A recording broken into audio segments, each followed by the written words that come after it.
Pozdrav svima, my name is Otomoto and we are playing World of Warships again, and this time tier 2 Umikaze.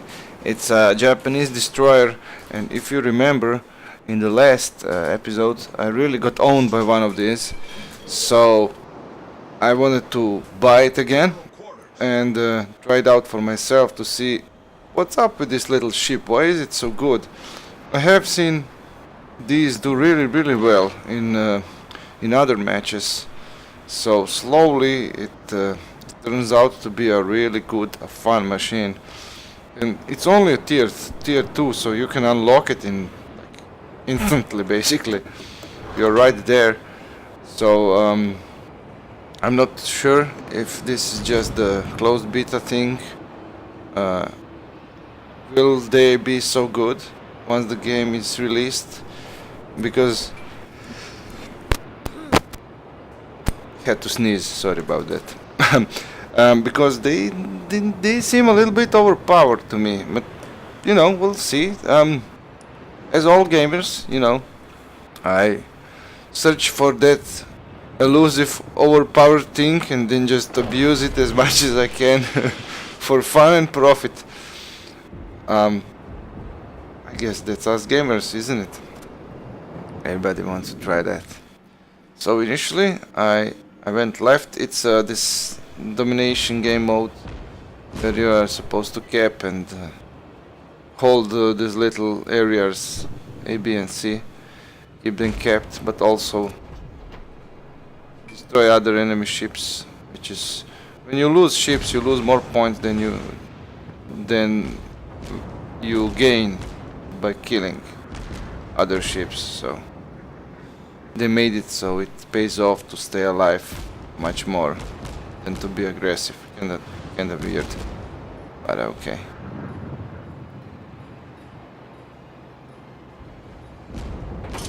So as you can see, the torpedoes reload really quickly, and there's a lot of them.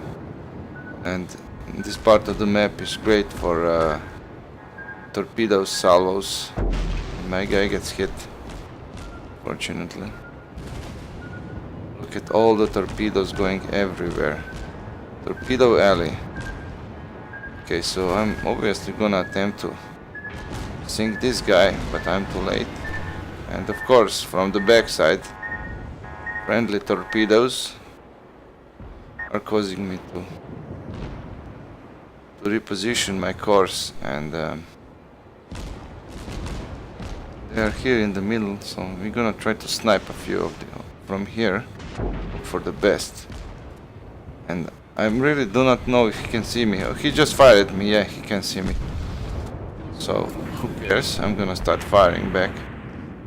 In retrospect, this was a little bit of a asshole move to go this close to him. Yeah, penetration, flooding, all the lovely things that you wanna see from your torpedoes. And now it's time to finish him off with the guns. Come on, you can do it, Otto. You can do it. This ship is a lot of fun because it's fast and there's a lot of action, and you die really quickly. So you die, go to the next ship.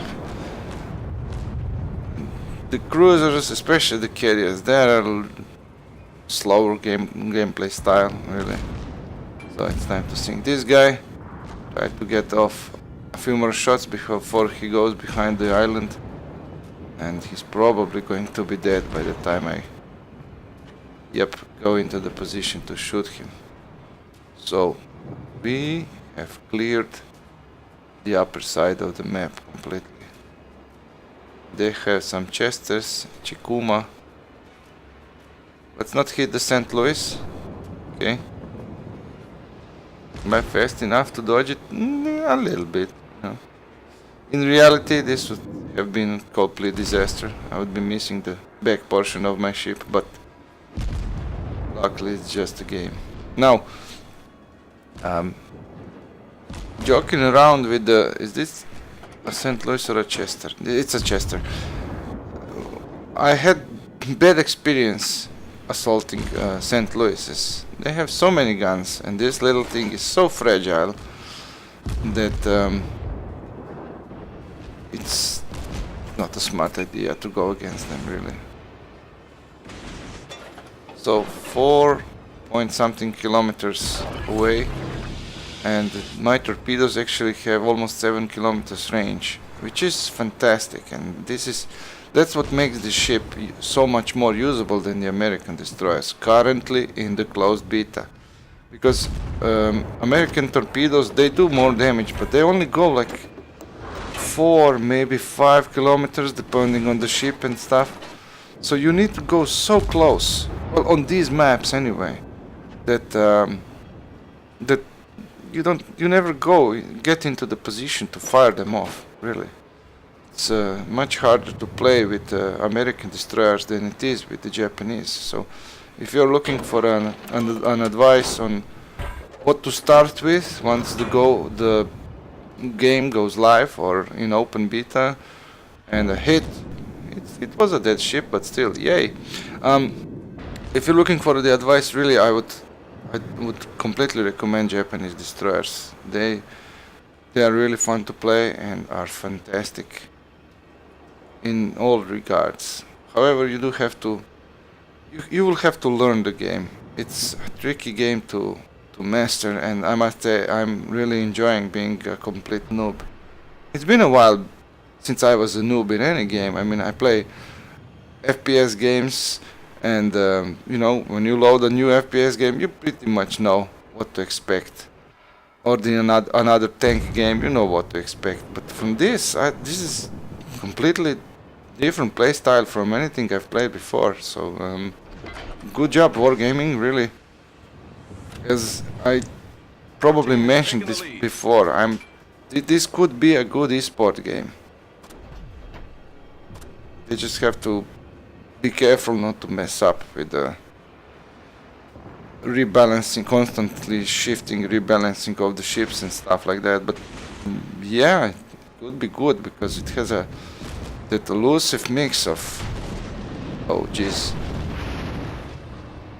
So I fired off my torpedoes and trying to get behind the island as fast as I can, of course.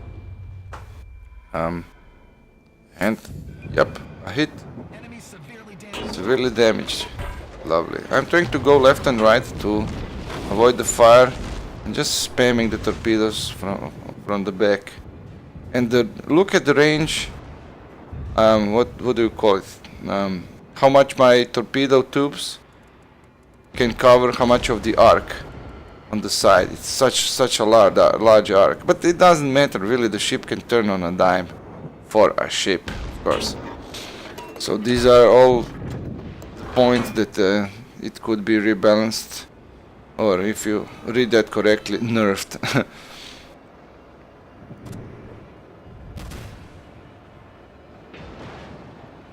So we are chasing. I believe it's probably the last guy, and I really want some ass shots. Surprise! It's me! To quote my favorite guy on YouTube. Time for some surprise butt sex.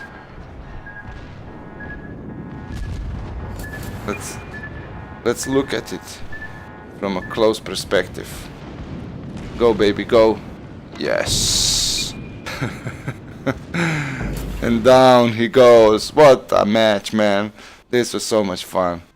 38,000 credits earned, 1,200 experience, 4 floodings, 4 torpedo hits. It's lovely. Let's see the team score.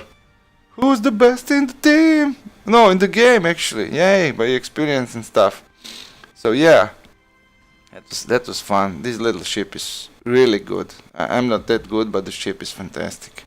So that's the end of this video. I hope to see you next time. Automoto signing out.